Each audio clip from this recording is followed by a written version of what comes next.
Well, this is the southwest end of Pika Lake. We're going to be heading over that way in a little while after breakfast. And this is the giant mountain that's in front of us here. It's actually kind of cool. Jagged peaks. Very rough terrain.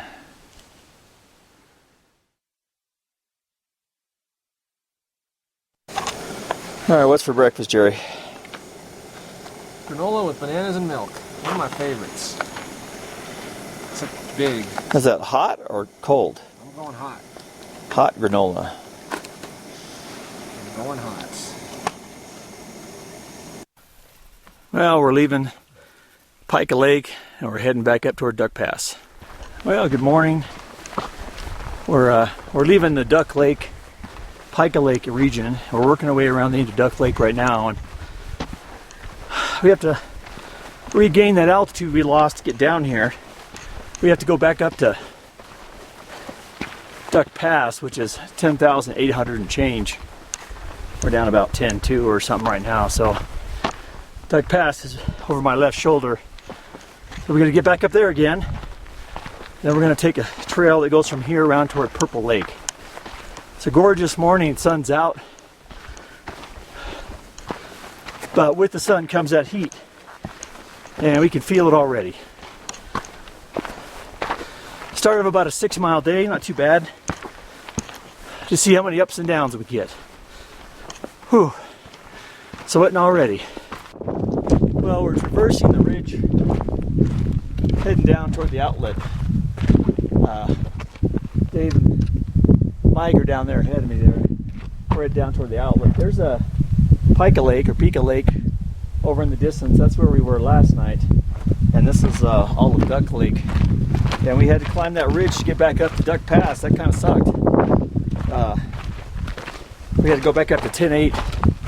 But now it looks like we're finally heading down toward the outlet of Duck Lake. We're going to work our way around toward the John Muir Trail and Purple Lake. This ought to be real scenic coming up. Looking forward to this. Just gorgeous up here. This time of year in Mammoth, in the Sierras, the high Sierras, you can't beat it. Clear skies, no bugs. It's like in the low to mid 70s, nice cool breeze. Can't beat this at all. This is nice. And tremendous views. There's our trail right there. It winds around down toward that lake outlet.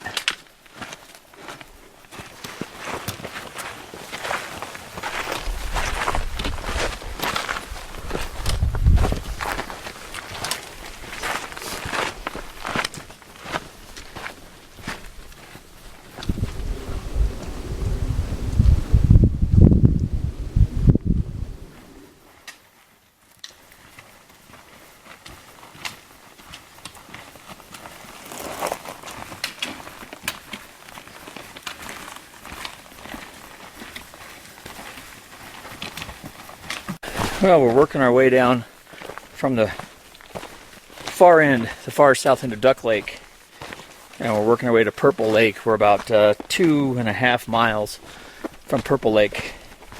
Come down quite a bit in elevation, probably a couple hundred feet at least. Trail's kind of dusty, hit and miss shade. The shade feels good though because it's hot.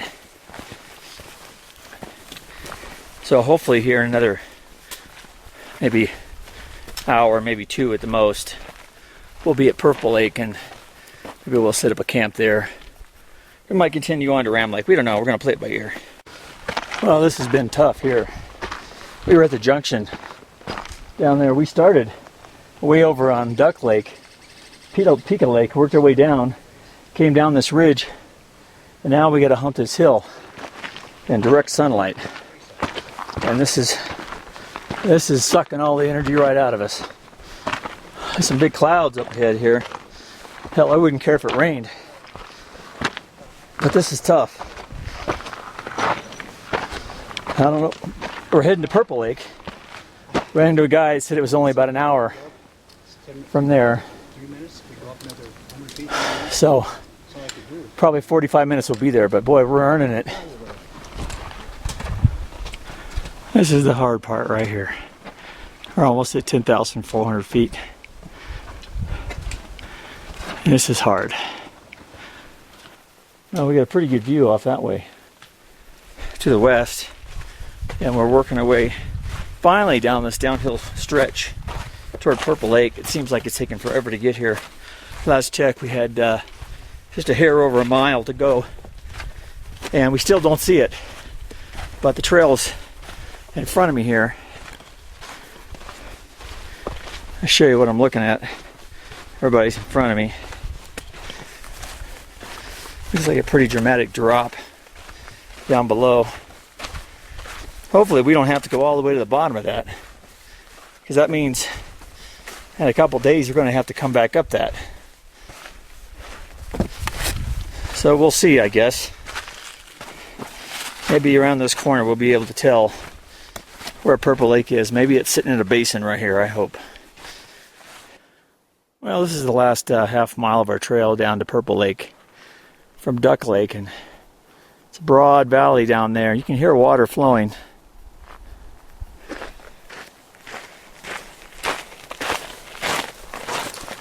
You see it? Not. Oh, yes. That's our first glimpse right there. Right. That's a beautiful scene anyway. Yeah. With the different mountain ridges there and the colors. Yes. Yeah. Yeah, nice. Nice. Okay, I'll shut up so you can... Well, we finally made it to this point. At least now we can see the water.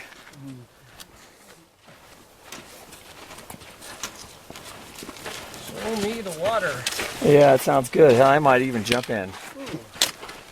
Oh, toast.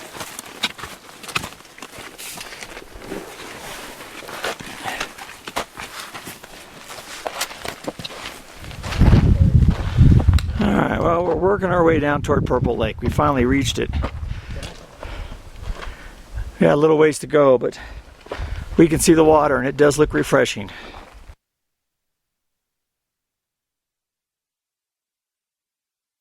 Well, we finally arrived at Purple Lake and we're refilling the water bottles. Got our filter pumping out of the water there. Starting to think the Sawyer squeeze system might be superior in some way. Yeah, but you're doing a whole gallon over there. 2, I think. Oh, is that what it is? 2 gallons? Yeah. Yeah, this water's pretty Into a clean. jug that's got a leak. Yeah, this is our view from Purple Lake.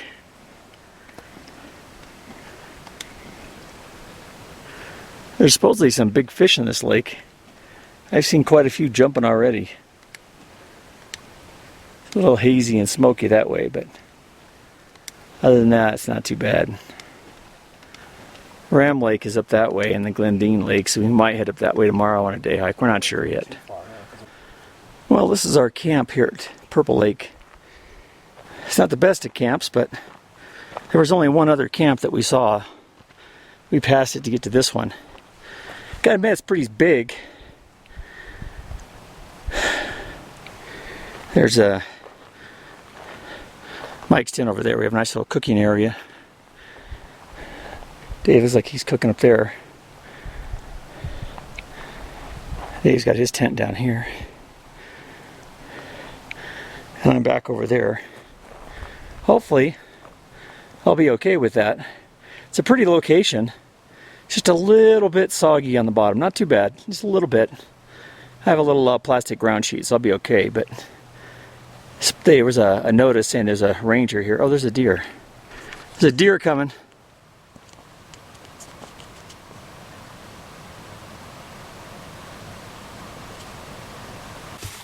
Well, tonight I'm going to try this Packet Gourmet. It's a bacon burrito with fajita chicken. I've got my a little amusa pot here. I've got an alcohol stove going. It's a little like a fancy feast stove, but I kind of made it myself in the garage. But I've got about 3/4 of an ounce of alcohol. I don't need to boil that much water. I only need to boil 6 ounces, not 16. So I put a little bit less, maybe a 1/2 ounce of alcohol in there. And it should boil here in a few minutes. In the meantime, I'm going to try this packet gourmet. It looks pretty good. I've got a tortilla to spoon it into for later.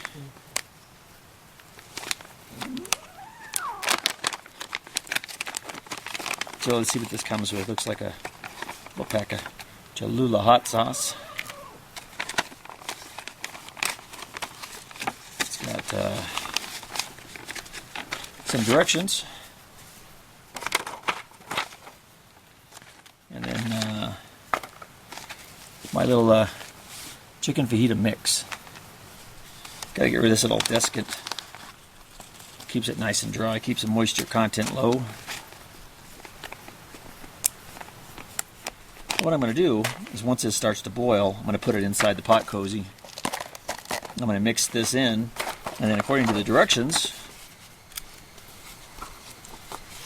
with my dollar store reading glasses. Bring water to a boil, pour the boiling water into the bag. And of course I'm going to do it in the pot. Steep cook 10 to 15 minutes until the ingredients are tender. So once I get it to a rolling boil, I'm going to dump this packet inside the mousse pot. In fact, it's almost at a boil already.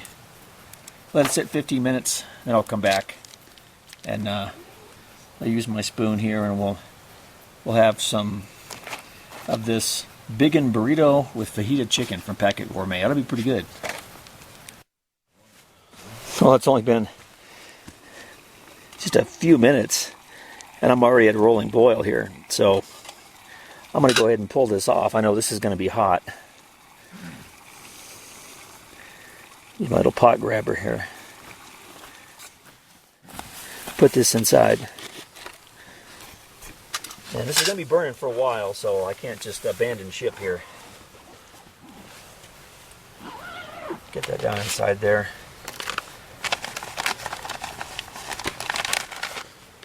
Gotta be careful, this flame is still shooting up.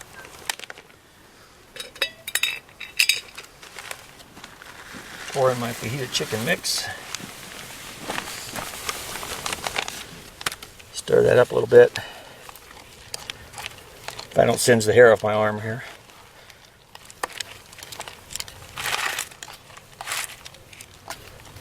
Is this dinner? Yeah, this is going to be a Packet Gourmet. This is going to be good. Let that sit. Put the lid on it. Let it seat 10 to 15 minutes. We should be good. This burrito is pretty good. You know, the tortilla that I brought was all wadded up from being in the bear can for a couple of days. So it was falling apart, but I just poured it in the bottom of the bowl. It's actually working pretty good. It might not look like much, but it's got a little kick to it. I don't even think I'm even going to need the Cholula.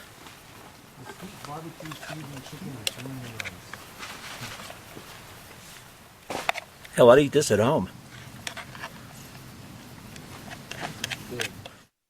Well, I decided I was going to make some hot chocolate. I've been carrying this around in my bear can for 3 days now, so sometimes it's not good to carry hot chocolate, drink it at night, but I'm going to try it anyway. I've been carrying it around, I might as well use it.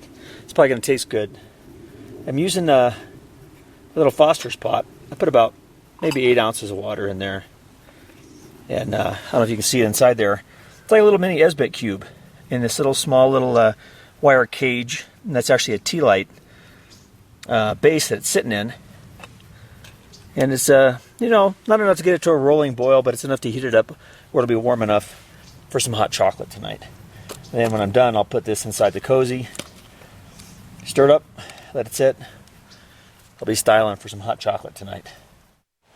Well, it's about 7 o'clock. We're having to put on additional layers now. It's starting to cool off a little bit. I got my little 100-weight fleece, like a waffle grid fleece, and a wind shirt, and I got my little handmade little wristies, and I just I got about, oh, it's probably a good 16 ounces of hot chocolate. So hopefully this won't keep me up all night. But it's looking mighty tasty. Oh yeah, that's good. So we got the place to ourselves. There was one hiker, older gal, hike by herself. She went past us and went down out that way and hadn't come back. So this is a place that's kind of out of the way. So people that come to this location come to camp here. They really don't hit this on the way through somewhere else. So I think if no one's here by now, I think we're pretty much going to be alone here. Hopefully we'll have a nice quiet night. Hopefully the smoke that's blowing in from the rough fire over in Kings Canyon will kind of dissipate overnight, and when the wind shifts in the morning, it'll be nice and crystal clear. And tomorrow we're going to do a little day hike over to Virginia Lake. Should be about 5 miles round trip. So we're going to leave our stuff here, spend another night at Purple Lake, kind of acclimate a little bit better, and then we're going to head on out toward back toward Duck Lake Pass. So that's going to be coming up in a couple of days. But tonight we're going to lay low, rest up, and get a good night's sleep before we do our day hike tomorrow.